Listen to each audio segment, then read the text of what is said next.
আসল রহস্যটা কি বলবেন? কোটি টাকার মালিক আসলে আল্লাহ দোয়া করেন যাতে আলহামদুলিল্লাহ হতে পারি, ঠিক আছে।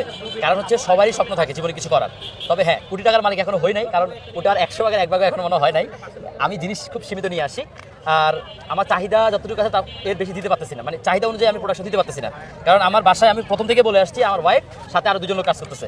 এছাড়াও এখন বর্তমানে বাসায় কেউ বসে নাই, ছোটো ভাই থেকে শুরু করে আমার আম্মা, সবাই, আমি নিজেও চেষ্টা করতেছি। কারণ আমি তো টোটালি মার্কেটিংয়ে যত কিছু সরঞ্জাম সব কিছু কিন্তু আমি ম্যানেজ করে দিচ্ছি আলহামদুলিল্লাহ। না, লাখ টাকার উপরে সেল হয় না, এটা হচ্ছে গিয়ে টোটালি কি বলবো, যাক কেউ মানে বলতে চাইলে বলতে পারে, কোনো সমস্যা নাই।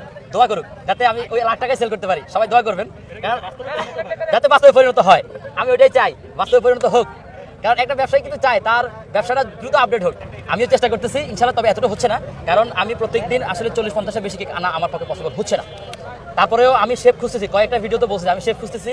শেফ খুঁজলে শেফ পাইলে বাসা চেঞ্জ করবো, আলাদা বাসা দিব, একদম হোমমেড স্টাইলে যেরকম এখন বানাচ্ছে ঠিক ওভাবেই আলহামদুলিল্লাহ।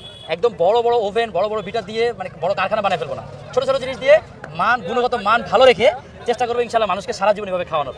জাকির ভাই বলে 40-50টার বেশি কেক সে আনে না এখানে, কিন্তু অনেকেই অভিযোগ করেছে না আমরা গুনে দেখেছি 100টার উপরেও কেক আনা হয়েছে। 100টা আসলে কখনো নিয়ে আসে না, এটা হয়তো কেউ ভুল বলতে পারে বা ওনার হয়তো ভুল হতে পারে, 100টা কেক আনা পসিবল না এখানে। তারপরেও ডে বাই ডে আমি প্রথম থেকেই বলতেছি, আমি যদি প্রথম ভাইরালের যখন ইয়েটা শুরু হয়েছে, ফ্লোটা আমার শুরু হয়, আমার প্রথম দিন আসলে 20টা কেক ছিল।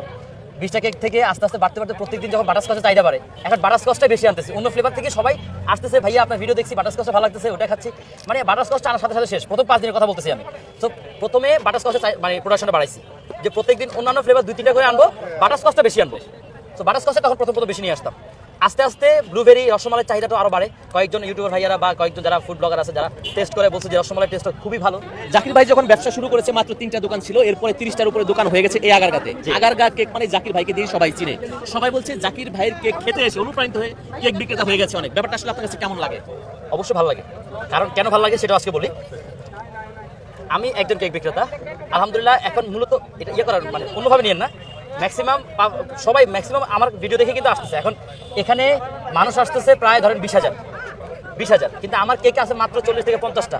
তাহলে ওনারা যদি না আসতো তাহলে তো আমার হুদুর কি ঝড় যাইতো, একমাত্র আল্লাহ মাহবুব জানে। যার কারণে যারা আসছে, আমি বলি যে রিজিকের মালিক হচ্ছে আল্লাহ, সবসময় বলি এই কথা, রিজিকের মালিক হচ্ছে আল্লাহ। আমার রিজিক যতটুকু আছে অতটুকু আমার আসবেই, এটা কেউ মানে যত কিছু আটকে রাখতে পারবে না। সো যারা আসতেছে ওনাদের রিজিকের ব্যবস্থা হচ্ছে। হয়তো আমি উসিলা ছিলাম, সবারই ভাইয়া টাকার দরকার আছে, সবারই ঢাকা শহরে চলতে গেলে আসলে একজনের ইনকামে হয় না।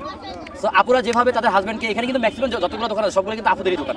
সো আমি বলবো যে আসছেন, অনেক ধন্যবাদ। আপনারা যদি না আসতেন আমার উপর দিয়ে ঝড় যেত, সিরিয়াসলি। আপনি কি তাতে খুশি নাকি? অনেক খুশি, অনেক খুশি, কারণ সবারই হচ্ছে রিজিকের ব্যবস্থা হচ্ছে, আল্লাহর রিজিকের ব্যবস্থা করে দিচ্ছে সবাইকে। আমি আল্লাহর উপরে বিশ্বাস করি, যারা আসতেছে সবাই সবগুলোই ম্যাক্সিমাম